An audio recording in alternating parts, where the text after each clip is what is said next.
there's a God, or I don't know that there's a God I can know. There's no God that I have to submit myself to and obey. The argument is, you have to admit that everything you do, every statement you make, every action you take, every choice is meaningless and insignificant. Stephen Jay Gould says this is superficially troubling, but liberating, which means I can do whatever the heck I want. But that's dishonest. Let me read you a much more honest statement by the famous author Aldous Huxley. Huxley says in his book, Ends and Means, he said, I had motives for not wanting the world to have meaning. Consequently, I assumed that it had none and was able without much difficulty to find satisfying reasons for this assumption. The philosopher who finds no meaning in this world is not concerned exclusively with the problem of academics. The philosopher who finds no meaning in this world is also concerned to prove that there's no valid reason why he should not personally do as he wants to do, or why his friends should not seize political power and govern in the way that they find most advantageous to themselves. For myself, the philosophy of meaninglessness was essentially an instrument of liberation, sexual and political. One of the big problems of this whole thing is, on the basis of the view you've got, you want to be free, you've got to believe everything is meaningless, and yet you can't live that way. Do you realize, for example, this means that nothing is absolutely wrong? If I say, is rape always wrong? Well, yes, you say it's always wrong. What do you mean it's always wrong? Where do you get this idea of being wrong? Where do you get the whole idea of right and wrong? It's totally subjective. Maybe you can say it hurts, but how can you say it's wrong? Is violence always wrong? Well, I don't know. Is oppression always wrong? I don't know. Yes, you do. But you see, you don't have a basis for saying so. When somebody comes up to and says, you know, all religions are relative. All truth is relative. You can't say that your religion is right, so you must stop trying to convert people. And what's the answer to that? Say, you're trying to convert me. What do you mean? You're insisting that your view of truth, that all truth is relative, is right. And you don't want me to try to convert people. You think that's a very bad thing. Where do you get the idea of bad? You've got no basis on which to go. You're on a collision course with yourself. There's a guy named G.K. Chesterton who years ago wrote about the real problem of the philosophy that, everything is relative and all life is meaningless. He put it this way. He says, the new rebel in our time is a skeptic and will not entirely trust anything, and therefore he has no loyalty and he can't even be a revolutionary. Now listen, the fact that he doubts everything, and he must doubt everything, bars his way when he wants to denounce anything. For all denunciation implies a moral doctrine, and you can't believe in a moral doctrine if all things are meaningless. The modern revolutionary doubts not only the institution he denounces, but the doctrine of moral truth by which he denounces it. As a politician, he will cry out that war is a waste of life, yet as a philosopher, he has to admit that all life is a waste of time. A Russian philosopher denounces a policeman for killing a peasant, and then in his other writings proves that by the highest philosophical theory that the peasant should have killed himself. A scientist goes to a political meeting where he complains that we are treating native peoples as beasts, and then he goes to a scientific meeting where he proves that we are beasts. In short, the modern revolutionary, being an infinite skeptic, which he must be, is always engaged in undermining his own minds.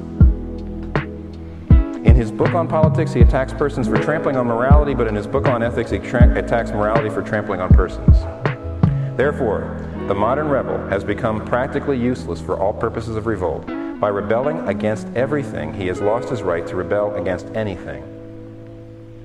In the same chapter, Chesterton says, there's a kind of thought that stops thought, and that is the only kind of thought that ought to be stopped. And the thought that we are absolutely free, that there is no God, that everything is meaningless, is the only thought that stops thought. You can't even begin to talk. You want to be free. And you have got to have a worldview that cannot account for how things are. Don't you see? If you start with a premise, I'm free and there's really no God or no God you can know.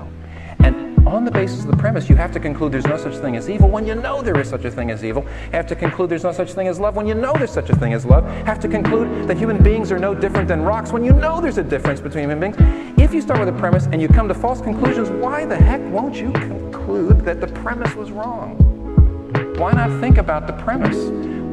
but there's a solution.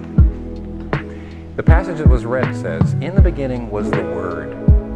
Now, when the gospel writer John wrote that, he was writing in Greek. And in the Greek, he used a word that was absolutely and totally loaded. He used the word logos, from which we get our word logic, but that's not the right translation. The word logos was an absolutely philosophically loaded term at the time because it should be translated the reason for life. See, the Greeks argued over something. The word logos meant what is the reason for something. Example, if you see somebody trying to pop popcorn in an espresso maker, you go to them and you say, "All right, let me explain to you why the popcorn is of such poor quality." You don't know the purpose, the telos, the logos, these are all the Greek philosophical terms. You don't know what the design of that thing was. It wasn't built to make popcorn, it was built to make espresso. And you see, if you use something and you don't honor its logos, its reason for existence, its design, what the designer put into it, if you don't honor it, it can't reach its potential. Well, the Greeks said, you know what? If when you find the reason, the purpose for an object, it reaches its potential, what if we found the reason for life? If we found out the reason why we were created, why we were designed, and we conformed to that and honored that, we'd be free. We'd reach all of our potential. And the Greek philosophy groups went back and forth for a number of years trying to say, this is the reason for life, this is the reason for life. By the time of Jesus Christ, the Greek philosophical schools had gone into utter despair. They couldn't agree.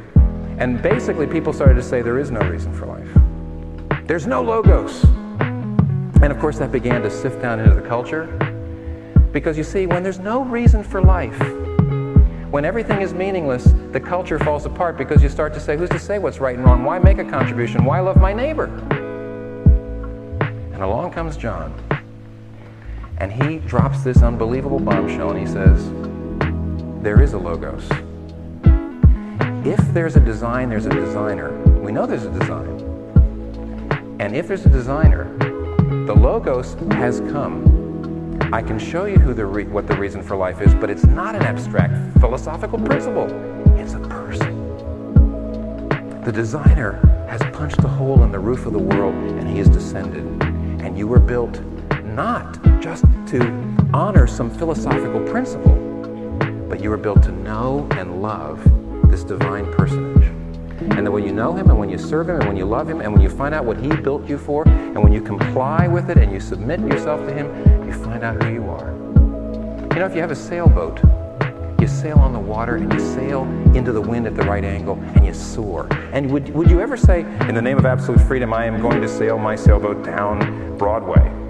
Well, otherwise I'm not free. You would never dishonor the design of your sailboat to do that, because by dishonoring its design, its logos, you destroy it. And that's what's happening to anybody who doesn't know and love the logos. Jesus Christ. In the beginning was the reason for life, and he was with God. And that reason for life became a human being and dwelled among us, and we beheld his glory. Glory as of the only begotten of the Father, full of grace and truth.